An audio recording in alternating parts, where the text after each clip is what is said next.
I said at the first service that I'm getting to be the age where I can't remember what stories I've told you. So if you've heard this story, just grin and go, yeah, we've heard this story. Yeah. That's what I do with some of my family members. So when I was in college, I went to 2 different colleges. I first started at Augustana College in Rock Island, Illinois, and after 2 years I transferred to Northern Illinois University and lived at home with my mom and my stepdad in Sycamore.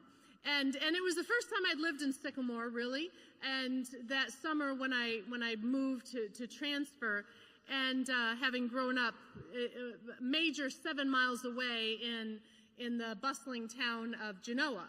And so I got to work and I found a job to, to have some spending money as a young adult. And so I worked at the White Hen Pantry in Sycamore. You know, when you run out to White Hen. When you run out of anything, run out to White Hen. Do you guys, anybody old enough to remember that little jingle? Yeah, okay, there you go. You could have sung it with me, choir. Anyway, so I worked at White Hen, and it was interesting because you could set your watch by what some of people's their frequency in the shop. I knew that it was 9 o'clock at night because there was this one couple that always came in to get coffee at 9 o'clock at night. And I always wondered about them. Anyway, drinking coffee at 9 o'clock at night, not decaf, regular, but there they were. They were coming in at 9 o'clock, right on the nose there. So, but there were these other couple of people that would hang out there at the White Hen, and named of Paul and Brad, and they were these young men, and I'll admit it, they were good looking. I noticed those things, and we would, over the months, we got to know each other, and we would banter and tease with one another and pick on one another and whatnot. And also during that summer, as I'm getting to know them, my mom and stepdad are saying to me, Lisa, why don't you come to church with us? Why don't you come to church with us? They had been going to the Sycamore United Methodist Church, and I was like, thanks, I think I'll pass. And then I learned that those 2 good-looking men went to Sycamore United Methodist Church. So I went. I figured that was a good reason to go to church. And little did I know, hindsight is 20/20. You don't necessarily see something when you're going through it. But years later, I reflected on that time and those experiences and how my heart was drawn to church through 2 young, good-looking men, and that God was using those interchanges. I don't know if they knew that, if Paul and Brad knew that, but God used those interchanges, the friendship with them, in order to make a difference in my life, to start moving me in a different direction than my life had been taking. And I look at those interchanges now, and I do see God's hand at work, that God was completely in all of that, using them to get where I needed to be, which was in a relationship with God, in an everyday kind of relationship, in a not just I know that God exists and I believe God exists, but into this relationship that goes, okay, I'm going to live in a particular way following God who has been made known in Jesus Christ. And those experiences marked the beginning of my years of being a disciple, as I'd like to put it.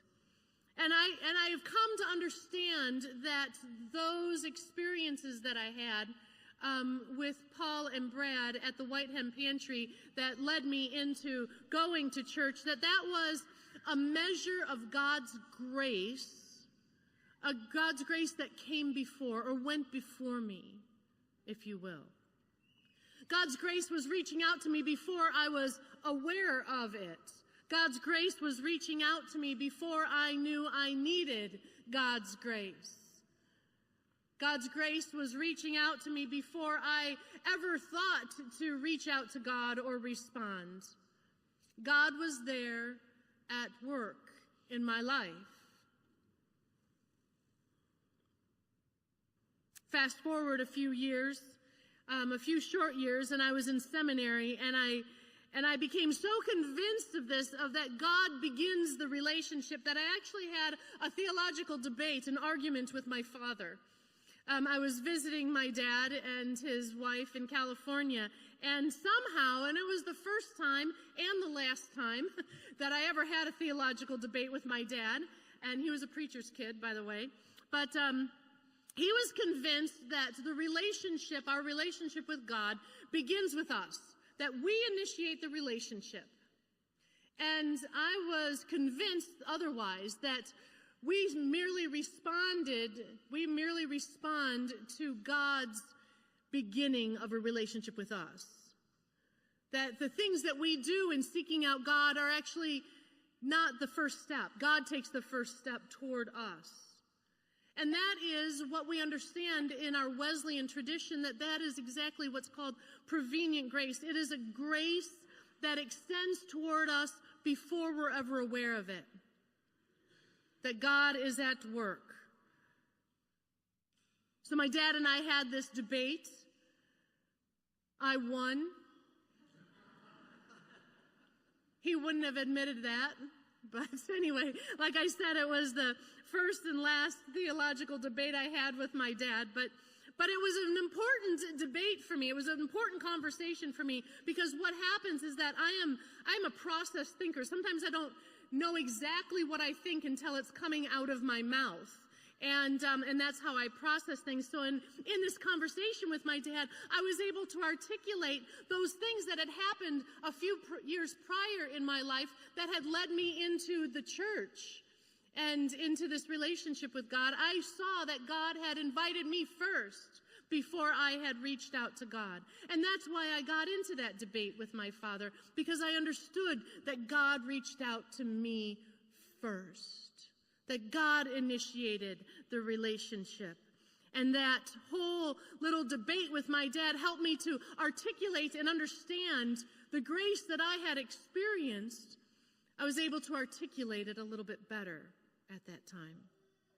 Now, that aspect of God's grace, that understanding of one of the ways that God's grace works for us is that grace that comes before, that prevenient grace, using a very awkward word that perhaps might not be recognized by Google if you put it into a search engine.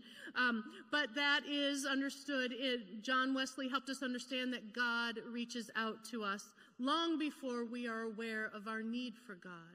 And that, right there, that prevenient grace, is the grace that is epitomized in Luke chapter 15. Now, I have long felt that Luke chapter 15 is in three simple stories. It is the heart. It is the totality of if you wanted to know what the gospel of Jesus Christ is about, any one of those three parables in Luke chapter 15 would be able to tell you what the gospel is all about. Because it's all about God doing for us that which we cannot do for ourselves, and God reaching out in order to do that in the first place. So in Luke chapter 15, we begin, the first few verses tell us the setting. And the setting is Jesus is eating with there's some religious leaders around, but Jesus is eating with tax collectors and sinners. It's just this loose category of understanding of people who don't fit in, people who don't look the way you're supposed to look if you are a good religious person. They don't live the life you're supposed to live if you're a good religious person. They've made the mistakes, and the community has let them know about it. And they stand outside that circle of blessing, and they are labeled and judged and live accordingly to being labeled and judged as that society would do. And so Jesus is criticized for sitting with them. Jesus is criticized for talking with them. Jesus, who's supposed to be this rabbi, who's supposed to be a good and righteous man teaching other people, he is looked down upon because he is sitting and talking with people who he should not be. Because, there's that whole thing of birds of a feather flock together. So if you're sitting with someone who's an unsavory person, then that must mean that you are unsavory as well. It's guilt by association, if you will. So Jesus is now being judged by those religious leaders because of who he's sitting with. And he knows that they're judging him. Jesus knows what's in their heart. And he starts telling them stories. And the first story he tells, in trying to get them to understand why he is sitting with the people that he's sitting with, he tells them a story about a shepherd who has 100 sheep. Now, they would have understood shepherds. They would have understood the shepherd's life. They saw shepherds all the time. There are shepherds that were just outside in the hills around Bethlehem. They would have understood what a shepherd's life was. And they understood what sheep were about. And sheep were important. Sheep provided wool for their clothing. Sheep provided milk. Sheep provided sacrificial animals for their religious offerings. Sheep were a very important part of the culture and the society and the economy during those days. And so people saw sheep all the time. And people knew what shepherds' lives were like. So in this story about a shepherd having 100 sheep and one of them gets lost, Jesus says, you know how a shepherd is going to leave the 99 and go out and find the one that's lost. He's telling them this to help them to understand why he's sitting with the people that he's sitting with, why he's having conversation with the people he's conversing with. Because they need to remember that they are loved and that they're precious in God's sight. The society hasn't told them that. And Jesus is there to tell them that. So he tells this story about a shepherd who goes out to find the one lost sheep. Now, a couple of things about sheep. When a sheep gets lost, it becomes disoriented. It doesn't know, like, who, as if a sheep has consciousness, they're like, who it is, They are flock animals, and so they only kind of understand themselves best when there's other ones around them. And so when they are off on their own, or if there's just a couple of them lost out, they get disoriented, and they get anxious, and they might just turn in circles, just chasing their tail, because they don't know what to do and they don't know where to go. They're lost. And I think sometimes that gives us a little bit of a look at who we are when we get lost. When we get spiritually lost, we might just find ourselves turning in circles and chasing our tails. They become anxious. They become distressed. They're not used to being separated from other sheep. And lost sheep become very vulnerable to predators. Lost sheep become very vulnerable to predators. Sociologists, psychologists have taught us over the years that disenfranchised young teens, particularly young men, if they're disenfranchised, if they don't have support, if they don't have a good family relationship, if they don't have someone caring for them, if they don't have someone who is always kind of like making sure that they are okay in this life, they become vulnerable to gangs, to jihad groups, to cults. They become pulled in by those kinds of organizations that don't have their best interests at heart. Lost sheep become vulnerable to predators. And not only that, but lost sheep can eat things that are poisonous. They don't know to not eat certain weeds. They don't know one blade of grass from another. They can poison themselves. Not only that, but if they're drinking from a little wadi or something, and that wadi dries up, they don't know to go looking for more water. They will stand there waiting for that water to be where they had known water to be. And they will stand there and dehydrate and even die, being lost sheep. So it's imperative for a shepherd to go out looking for that one sheep, because they know that that one sheep isn't going to find their way home. Now put that in the context of who Jesus is sitting and talking with, and the people who are judging the people that Jesus is sitting and talking with, and then judging Jesus for sitting and talking with them. Jesus tells this story to help them to understand this is why he does what he does. This is why he reaches out to the people that he does, because each one of them are precious.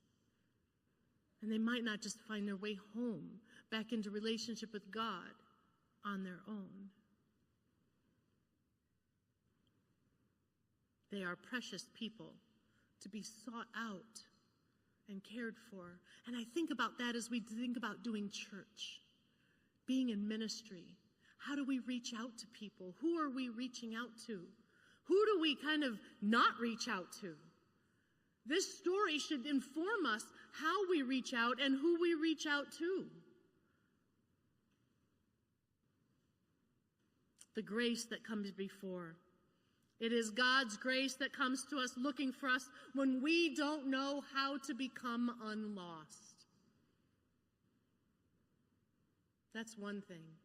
Now, Luke chapter 15 goes on, and it tells another little short parable after the parable of the lost sheep. And it's a parable that puts God in a whole nother light.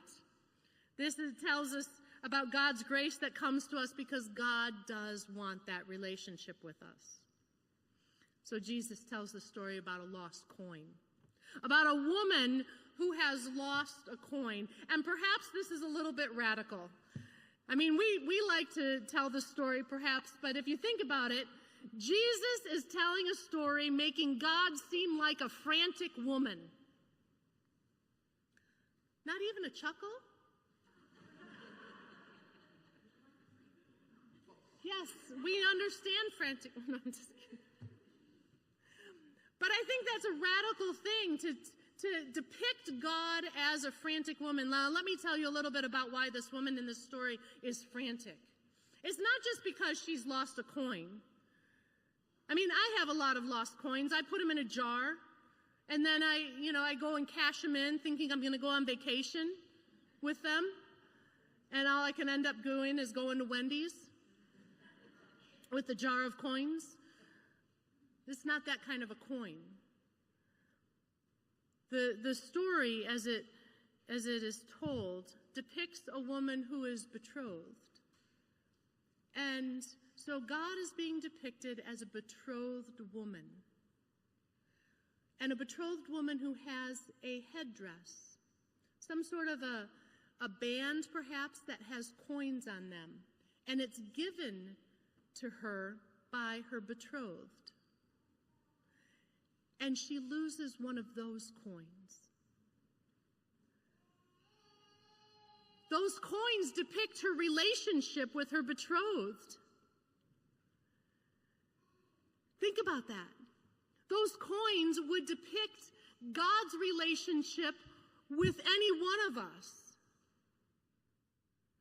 And so God is depicted as this woman who loses one of those coins and goes, but this is who I am. These coins represent who I am. And so she lights a lamp and she puts it up high on a pedestal in her house because they don't have LED lighting back then. and she gets a broom and she starts sweeping up anywhere that a coin could have gotten lost in between boards on the floor or anything like that, because it's precious to her. She needs that coin because it helps identify who she is. Now think about that who God is identified by God's relationship with us.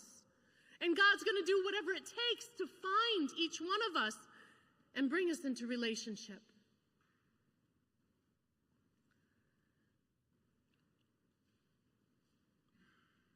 Both of these stories about a sheep that is lost and about a coin that is lost, both of these tell us about this personal God Now, sometimes I can get myself caught up in thinking about, well, like the psalmist in Psalm 8, who looks out, and maybe if you're sitting somewhere in this sanctuary, you can look out through these skylights and see the sky and the clouds. And if you kind of ponder how far out that goes and just into space and then beyond, and you consider the work of God's hands, and you consider the sun and the moon and the stars, and then you consider that we are just one planet in a solar system, and we are just one solar system within a galaxy, and we are just one galaxy within a myriad of galaxies within an ever-expanding universe. And you might go, what am I that God would even be mindful of me in the midst of this particular time of life in which 8 billion people live on this planet? Why would God even pay any attention to me? But these stories about a lost sheep and a lost coin tell us that God does see us, that God does desire each one of us, that God loves us that much, that we're not just little specks of dust lost in the cosmos, but we're precious, and it's a personal thing. And it's personal to God. And so God initiates. God comes seeking. God comes looking. God comes extending the invitation to us. And why? Because God is a God of grace, an unmerited favor toward us, a grace that goes before us. A grace that goes before us is about this personal God. And it is about that each one of us matters. And it is about that God desires us. And it is about God seeing us. And it is about God extending the invitation to us. And it is also about God setting a table before us even before we know that we're hungry. You know, does anybody do Sunday dinners anymore? All right, we got a couple hands here. When I was growing up, my grandma, my mom's mom, had Sunday dinners for us. And Sunday dinner at Grandma's house, it was serious. It wasn't just swing through KFC or whatever people swing through nowadays, or order from Rosati's or whatever and come over. It was a deal. My grandma had huge gardens, and she would go out and pick the green beans that morning, or pick the peas and snap the beans or shell the peas, or maybe we had both. And she would dig the potatoes, which meant that you had to wash the potatoes, scrub them, peel them, and cook them, and then mash them. And there would be roast beef and gravy and all of these fresh vegetables from the garden. And then, of course, there was the Jell-O, squares of Jell-O with the stuff in it, you know, the fruit in it. If you were lucky, if you were not lucky, it was the carrots and raisins Jell-O. Never understood that. But anyway, and if it was a good Sunday, it was the red Jell-O with the fruit in it, and it would be on a little bed of lettuce on a separate little plate that matched everything else. And on top of that would be this little dollop of mayonnaise. Yeah. Do you guys ever have that? I mean, what was that in the 70s? That was some serious stuff. So I told Grandma that I'd prefer mine with whipped cream. Thank you very much. And so mine got whipped cream on it instead of the mayonnaise and whatnot. But not only all of that amazing food, but there would be her good linens that she would have embroidered herself and pressed until it was just starched and not a wrinkle to be seen, and all of her good dishes on the table. And you know, on that Sunday afternoon, we'd walk in that back door into her dining room, and I sometimes didn't know how hungry I was until I walked in. And I saw that table, and I smelled that food. And then I realized how hungry I was.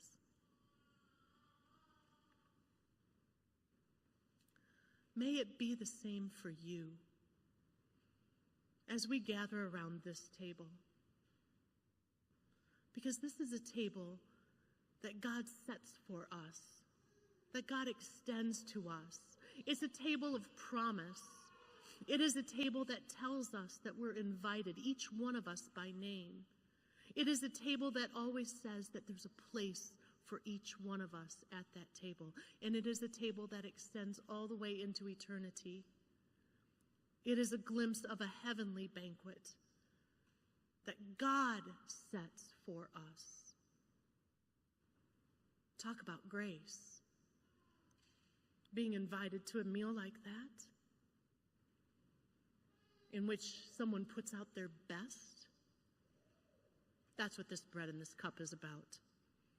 God giving to us God's very best. Why? To invite us. So let's gather around this table, friends.